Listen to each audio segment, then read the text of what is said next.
नमस्कार। आता काव्या सारखं पार्थला बोलत असते की मी तुमचा नवरा म्हणून कधी स्वीकार करूच शकत नाही। मला तुम्ही नवरा म्हणून नको आहात। मी तुमचं आणि रम्याचं लग्न लावून देणार आहे। मला तुम्ही माझ्या आयुष्यात नको आहात। मी तुम्हाला कायमचं सोडून जाणार आहे। असं सारखं पार्थला काव्या बोलत असते आणि पार्थला सारखं तेच आठवत असतं। आणि पार्थ घराबाहेर येतो, बाहेर जातो आणि जाऊन दारू पिऊन घरी येतो आणि मग बोलत असतो की माझ्या आयुष्यात काहीच चांगलं झालं नाही। माझ्या आयुष्यात सगळं वाईटच घडतंय। आता काव्या मला सोडून जाणार। पहिले नंदिनी सोडून गेली, आता काव्या सोडून जाणार। मी एकटाच राहणार, माझं कोणीच नाही आहे या जगात, असं तो बोलत असतो। आणि आता पार्थ दारू पिऊन आलेला बघून घरात सगळ्यांनाच धक्का बसतो। आता विक्रम, मालिनी सगळेच येऊन पार्थला सावरतात आणि म्हणतात, पार्थ तू दारू पिऊन आलास, तुला कळतं की नाही? तुझी हिंमत कशी झाली आपल्या घरात दारू पिऊन यायची? आता सर्वांनाच मोठा धक्का बसतो। जीवा, नंदिनी सगळेच जण पार्थकडे बघत असतात।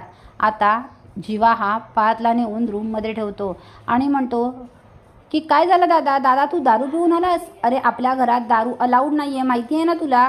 आता नंदिनी ही जीवाकडे बघते आणि जीवाने सुद्धा दारू प्यायलेली असते, हे फक्त नंदिनीला माहीत असतं। आता नंदिनी तोच काढा करून पार्थला आणून देते। काव्य त्याच्याकडे जात सुद्धा नाही आणि त्याला विचारत सुद्धा नाही। आता नंदिनी पार्थला काढा आणून देते आणि पार्थ तो काढा पितो। आता इथे विक्रम आणि मालिनी त्यांच्या रूममध्ये बोलत असतात। मालिनी ते रडायलाच लागते, म्हणते बघितलं माझ्या पार्थची काय अवस्था झाली आहे। त्याला दारू पिऊन आला तो आज घरी। अहो म्हणजे तो मेंटली डिस्टर्ब आहे। नक्की त्याच्या आयुष्यात काय चाललंय हे त्यालाच कळत नाही। अहो ही काव्य अशी वागते, ही रम्या अशी वागते, त्याला काहीच कळत नसेल म्हणून तो स्वतःला त्रास करून घेत असेल। मला ना या रम्याकडे बघितलंच पाहिजे। काय गरज होती रम्याला आता सगळ्यांसमोर तिची पार्थवरच्या प्रेमाची तिला कबुली द्यायची? खरंच माझ्या मुलांचे आयुष्य उद्ध्वस्त होत आहेत असं मला वाटतंय। मी माझ्या मुलांचे आयुष्य उद्ध्वस्त होताना नाही बघू शकत। अहो काहीतरी तुम्ही करा ना। विक्रम म्हणतो, मालिनी शांत हो, असं काही होणार नाही। मालिनी म्हणते, काही होणार नाही काय? काही होणार नाही। अहो आज पार्थ दारू पिऊन आला आहे, उद्या जीवा दारू पिऊन येईल। आपली मुलं अशी वाईट मार्गाला लागतील ते फक्त आणि फक्त त्या रम्यामुळे। तेव्हा विक्रम म्हणतो, काय करायचं आता मला हेच कळत नाही आहे। जर रम्या आणि वसुताईला बोललो तर त्या घर सोडून जायच्या गोष्टी करतात। तेव्हा मालिनी म्हणते, मग तुम्ही एकदाच त्यांना सुनवा ना, काहीतरी एकदाच सांगा आणि पार्थ आणि आपल्या मुलांना सुद्धा तुम्ही समजवा।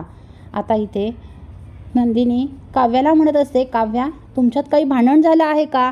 मग पार्थ दारू पिऊन का आले? काव्या म्हणते, ताई मला काय माहीत, तूच त्यांनाच जाऊन विचार ना, मला नाही काही माहीत आणि मी त्यांना काही विचारणार सुद्धा नाही। नंदिनी म्हणते, काव्या असं काय करतेस? अगं तुझा तो नवरा आहे, त्यांची काळजी घेणं तुझं कर्तव्य आहे।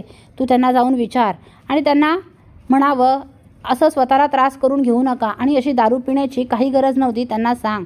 तेव्हा काव्या म्हणते, नाही ताई, मी असं काही करणार नाही। त्यांना एवढी अक्कल नाही का? ते आर्किटेक्ट आहेत ना, मग त्यांनी असं वागायचं हे त्यांना शोभतं का? प्रत्येकाचं वागणं प्रत्येकाला कळलं पाहिजे। मी त्यांना काही सांगणार नाही। काव्या मनात म्हणते, एकतर माझ्या मनात चाललं आहे मी कधी एकतर या पार्थला सोडून जाते। मला हे नातंच निभवायचं नाही आहे आणि तो नवरा म्हणून मला नकोच आहे। पुढील अपडेट पाहण्यासाठी व्हिडिओला लाईक आणि चॅनलला सबस्क्राईब करायला विसरू नका। थँक्यू।